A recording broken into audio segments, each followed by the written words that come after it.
Fala, povo lindo, sou o professor Fabrício Pessoa, sejam bem-vindos a mais uma resolução de questões. Vamos aqui para a gente resolver essa questãozinha da Estadual do Rio Grande do Norte, que fala o seguinte, essa questão aqui, pessoal, é de dilatação de sólidos, tá? Então ela fala assim, ó, duas chapas circulares, tem que prestar atenção nisso, as chapas são circulares, então quando a gente estiver falando sobre área, vai ter que lembrar da área de um círculo, aí B, de áreas iguais a uma temperatura inicial de 20 graus Celsius. Então, olha só, a primeira coisa que eu vou anotar aqui é a temperatura inicial. Ó.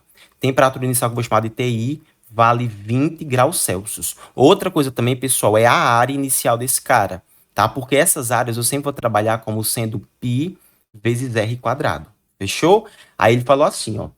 Foram colocadas no interior de um forno cuja temperatura era de 170. Então, assim, elas estavam em 20 graus Celsius e foi colocada lá em um forno. Então, isso implica dizer que a temperatura final delas vai ter que ser os 170 graus Celsius, porque elas vão ter que entrar em equilíbrio térmico com o forno. Perfeito? Aí ele falou assim, sendo a chapa A de alumínio, a chapa B de ferro, isso aqui também é muito importante ressaltar, ó. Então, a chapa A é de alumínio, a chapa B é uma chapa de ferro, e a diferença entre suas áreas, no instante em que atingiram o equilíbrio térmico do forno, é igual a 2,7 π centímetro quadrado. Então, vamos lá para a gente interpretar o que ele me disse. Se ele está falando que foi a área no momento em que atingiu o equilíbrio térmico com o forno, isso implica dizer que eu estou trabalhando com temperatura final, então a área também será a área final.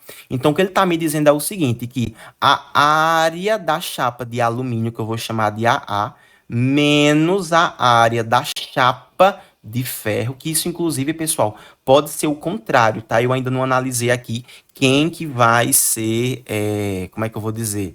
Eu ainda não falei, né, qual que vai ser, eu ainda não analisei qual delas terá o coeficiente de dilatação térmico maior.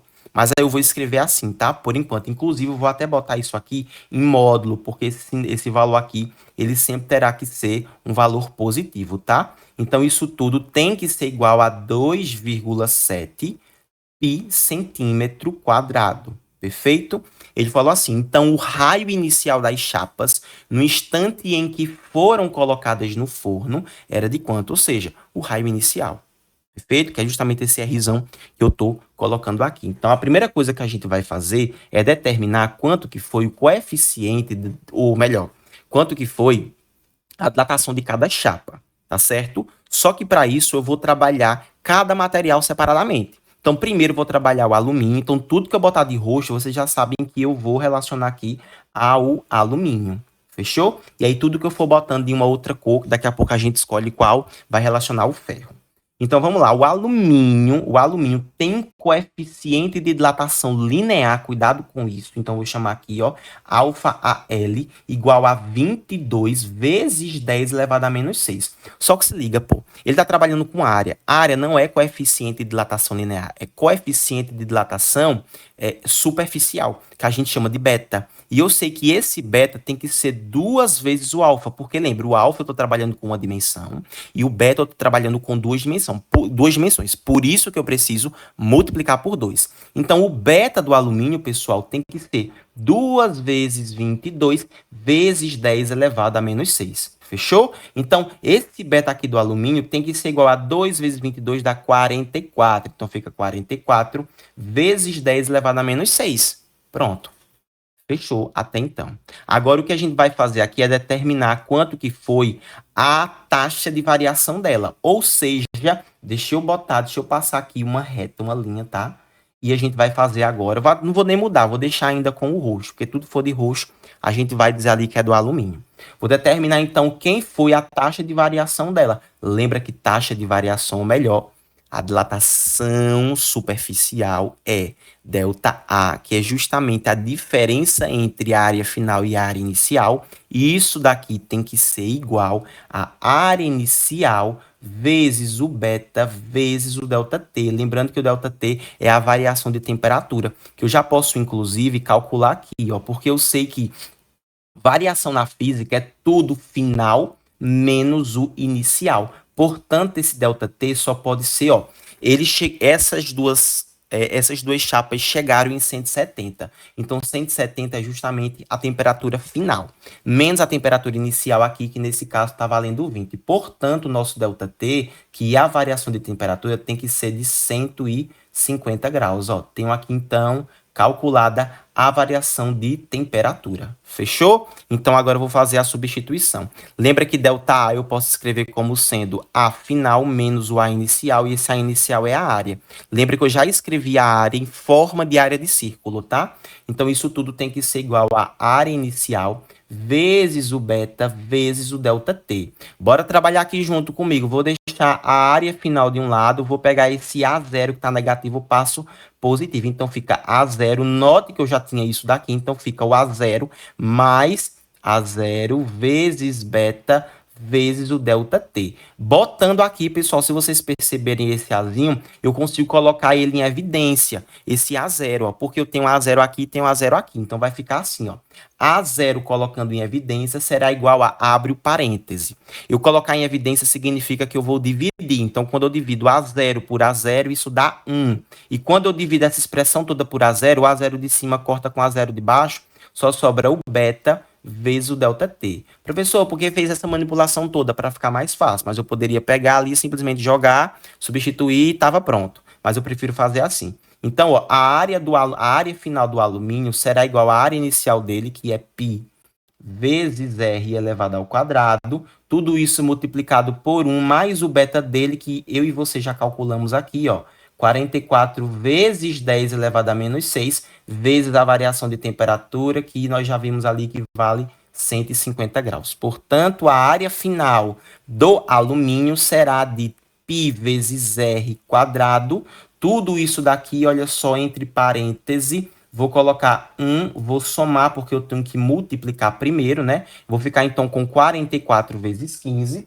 44 vezes 15, pessoal, quando eu for fazer ali, eu vou perceber que isso daqui vai dar... Ainda não tem, deixa eu fazer aqui, ó. 44 vezes 15, tá? Multiplicando esse cara, fica 5 vezes 4, 20. 5 vezes 4, 20, com 2 dá 22. Mais 4 vezes 1, 4. 4 vezes 1, 4 novamente. 0, 6 e 6, 660. Como eu estou trabalhando com 150, adiciono mais outro zero, fiquei aqui com 6.600. Então, fica mais 6.600 vezes 10 elevado a menos 6. Portanto, pessoal, ainda dá para trabalhar mais. A questãozinha bem chatinha, né? Mas calma, que aqui eu também estou fazendo bem detalhado para que você entenda bem, tá certo isso? Deixa eu dar uma apagada nessa parada aqui para não ficar tudo muito sujo. E se vocês me permitirem, eu vou dar um zoom, porque fica até melhor de vocês acompanharem a resolução. Então vai ficar assim, ó. Isso daqui será igual, olha só, a π vezes r elevado ao quadrado, tudo isso multiplicado por... Vamos trabalhar isso aqui, pessoal, ó.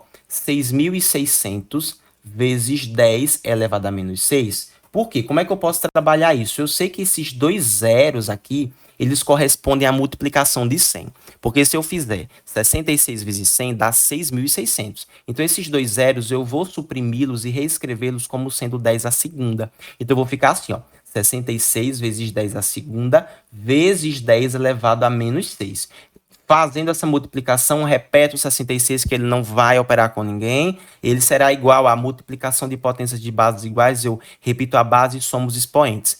Tenho 2, estou devendo 6, me lasquei, fiquei devendo 4, então tem que ser negativo. Então, eu vou ficar assim, olha só, com, abre parêntese, 1 mais 66 vezes 10 elevado a menos 4.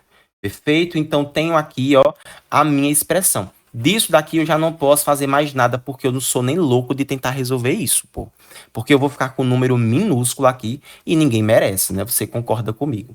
Então, ó, com tudo isso daqui, vou tirar o zoom para que agora a gente possa fazer análise aqui da chapa que vai ser de ferro.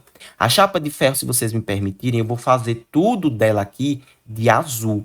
Então, olha só, na segunda situação, deixa só eu diminuir essa ponta aqui para não ficar muito grosso, tá? Então, olha só, resolvendo isso daqui, vou até botar em 2, ó. Tá ótimo em 2 aqui. Então, a minha segunda parte aqui, eu vou trabalhar justamente com o ferro. Então, vou botar aqui, ó, 2 e ferro, fechou? E aqui eu vou anotar apenas o nosso coeficiente de dilatação superficial do ferro que ele me passou, que vale 12 vezes 10 elevado a menos 6. E aqui agora eu vou determinar ali, pessoal, quem seria o meu coeficiente de dilatação superficial, porque eu sei que se eu não lembrar de fazer isso, eu me ferro, né? Então, literalmente, né? Me ferro. Então fica assim. B tem que ser, o beta, né, tem que ser o dobro disso. Então fica 2 vezes 12 vezes 10 elevado a menos 6. Portanto, beta só pode ser igual a 2 vezes 12 dá 24, então eu fico com 24 vezes 10 elevado a menos 6. Tenho beta, agora eu vou fazer a mesma situação que eu fiz com o anterior ali, tá? Trabalhando a fórmula de dilatação superficial e aqui substituindo os dados, tá certo? Eu sei que essas duas barras, ou melhor, essas duas lâminas, elas são idênticas. Então, a área inicial são iguais também, tá? Então, vai ficar assim, ó. O delta A vai ser a mesma fórmula, ó. Vai ser igual a o A inicial vezes o beta, tudo isso daqui multiplicado pelo ΔT, que também é o mesmo, a variação. Então, vai ficar assim, esse ΔA eu vou abrir como sendo A menos A0, igual a o A0 vezes o beta vezes o ΔT. Percebam que a mesma expressão daqui de cima, então eu já vou suprimir e colocar a última expressão, que é A igual ao A0 vezes 1 mais o beta vezes o ΔT, que em sala, inclusive em aula, né, para os meus alunos do curso, eu já passei essa fórmula aqui direto, tá certo? Que é para a gente determinar ali quem é a área final.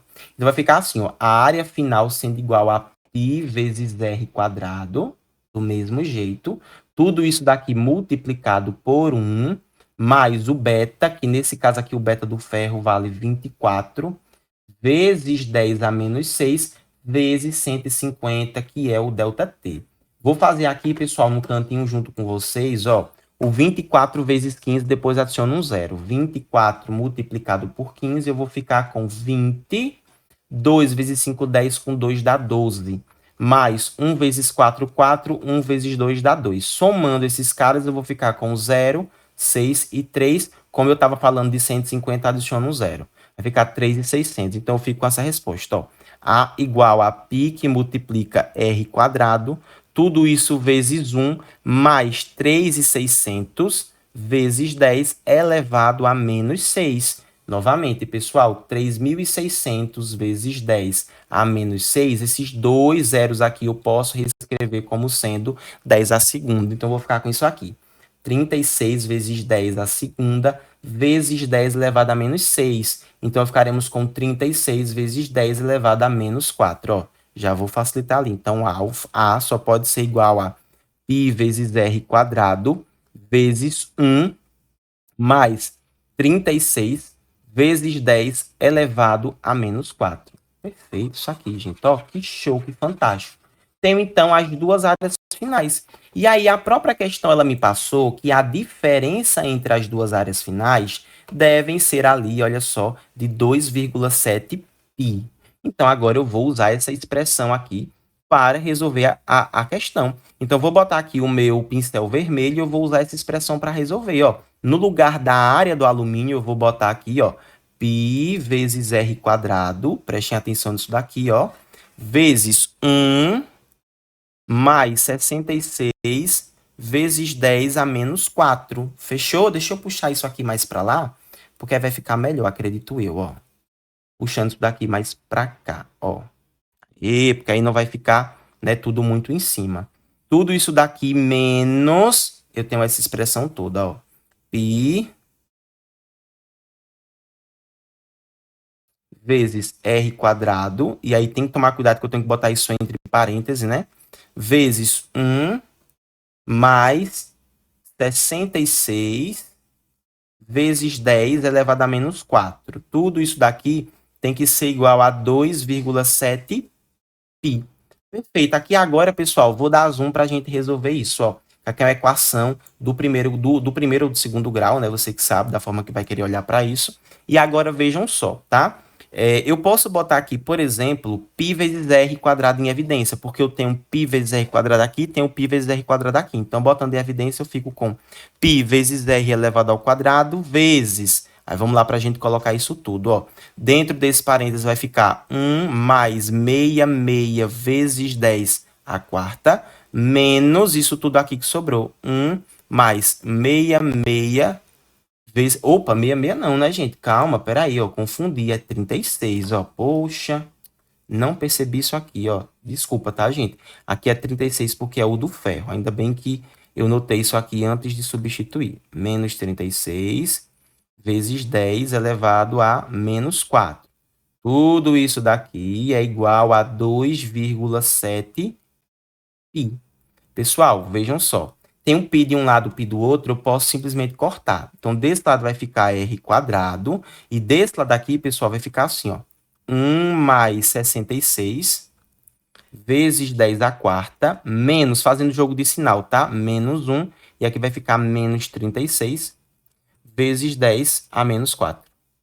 Tudo isso daqui igual a 2,7. Aqui ficou parecendo um ponto, mas é vírgula, tá, gente? Então, ó, resolvendo isso, eu vou ficar assim, ó. R quadrado. Agora eu vou resolver tudo que tá dentro aqui desse parêntese, tá? 1 com menos 1, cortei. Vou ficar, então, com 66 menos 36. Pessoal, 66 menos 36, isso aqui, claro, vai dar 30. Então, eu fico com 30 vezes 10 elevado a menos 4. Isso tudo aqui igual a 2,7. Deixando o r quadrado de um lado, vocês podem perceber que eu posso passar esse 30 dividindo. No caso, 30 vezes 10 à quarta, né? 10 a menos 4. Então, fica 2,7 dividido por 30 vezes 10 a menos 4. Ó, a menos 4. Portanto, pessoal, esse r quadrado eu não vou nem descer mais, tá? Porque vai ficar ruim para vocês tirarem em print depois. Vai ficar assim, 2,7. Vou suprimir esse zero. Lembra que esse zero eu posso escrever ele como sendo 10 à primeira. E aí, quando eu fizer essa multiplicação, né, ó, fica o 3, aí repito a base, somos expoentes, tem 1, tô devendo 4, fico devendo 3. Essa potência de 10 eu posso subir ela para lá, e aí eu mudo o sinal. Então, fica 2,7 vezes 10 elevado a 3, positivo agora, ó. Tudo isso dividido por 3. Pessoal, portanto, esse r quadrado aqui, ele só pode ser 27 por 3. Eu vou fazer assim, gente, ó. Vai ficar 27. Como eu andei em uma casinha, eu perco uma aqui, tá? Então, fica 2. Tudo isso dividido por 3. Ó, por que eu fiz isso? Pode dividir. 27 por 3 dá 9. Então, fica r quadrado igual a 9 vezes 10 a 2. R está de um lado, passa a potência para o outro lado em forma de raiz quadrada. Ó. Então, fica raiz quadrada de 9 vezes 10 à segunda. Pessoal, isso aqui vai ficar assim, ó. Raiz quadrada de 9 dá 3, raiz quadrada de 10 à segunda dá o próprio 10. Portanto, o raio aqui só pode ser de 30 centímetros das duas chapas. Sendo 30 centímetros, a nossa alternativa só pode ser letra B. Fechou? Então é isso, pessoal. Uma questãozinha que eu não considero fácil, tá? Considero uma questão de médio porte. Então, vocês precisam tomar muito cuidado com esse tipo de questão aqui, tá? Para não se embananar lá na hora. Eu acho que vale muito a pena aprender esse tipo de resolução, porque aí você se prepara não apenas para termologia, mas para outros assuntos da física que demandam aí muito sistema de equação, como, por exemplo, MU, MRU, MCU, tá certo? Então, se liguem nessa situação, porque vocês vão precisar muito desse conhecimento. Mas é isso, pessoal. A correção ficou bem longuinha, né? Vocês perceberam que deram quase 20 minutos, mas eu espero ter ajudado vocês a entenderem essa questão com mais tranquilidade. Se eu te ajudei, por favor, considere se inscrever nesse canal, dar like nesse vídeo e enviar aí para o seu colega que também está estudando para o Enem ou para qualquer outro vestibular. Fechou? Então é isso, pessoal. Um forte abraço, a gente se vê na próxima. Valeu!